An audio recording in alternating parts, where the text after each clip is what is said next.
A very good evening, everyone. I welcome back you again to my YouTube video where I will be describing about India's dilemmas at these uncertainties of the geopolitics and where we are standing right now. How is our relations with the China, US, and Russia right now, and how we are maintaining balance between among these three partners. If I talk about China, China is very important for us. If I talk about the trade relations, the trade is more than $120 billion. The trade deficit of India with China is more than $100 billion. The manufacturing of India's e-vehicles, its smartphones, the critical equipments are basically coming from China. Even though our smartphone manufacturing have skyrocketed and our exports to other countries as well also been boosted in the past many years, but we are doing assembling of these equipments but not manufacturing, and the equipments are coming from China. We are dependent on agriculture imports, technological equipments, fertilizers, tunneling equipments. Even the toys for the children and the crackers are also coming from China, and hence the China's importance for us is very high, and we can't afford to lose Chinese influence in the region. For India's point of view, for trade relations point of view.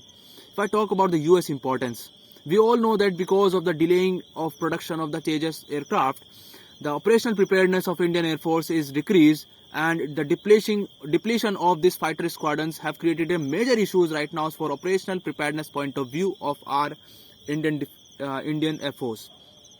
And why this production is being delayed? Just because of the engines of the GE 404 and 414, which supposed to be important from United States of America, but these imports are being delayed basically.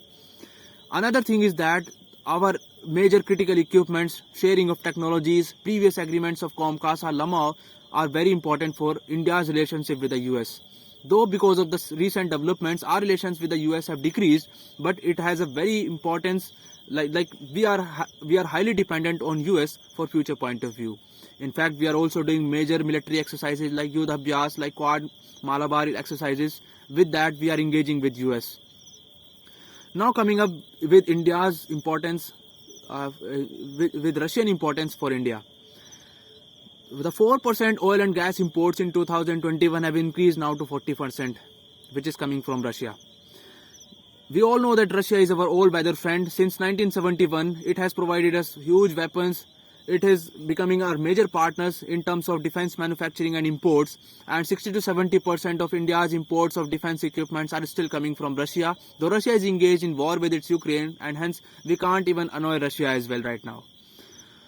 So basically, we are dependent on all three partners, and we often talk about boycotting these countries, but we are basically dependent on these countries, and we can't boycott them. So for future point of view, we need to make balance between them. But at once, we are engaging with BRICS and SCO and engaging fruitfully with China nowadays as well.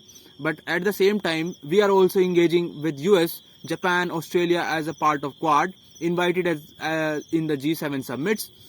So we are trying to maintaining a balance, but somewhere we are caught between these things.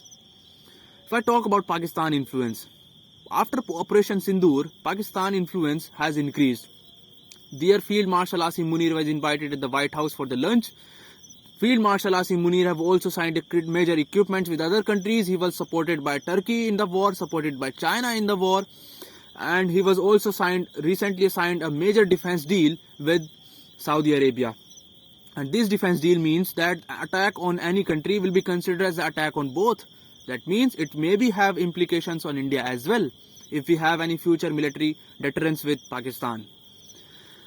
Though attack on Qatar by Israel has given an insurance to Middle East countries as they have signed an agreement with Pakistan, but it maybe have the consequences on India. Let's see what happens in the next. So this is all about where we are standing right now and how we need to look.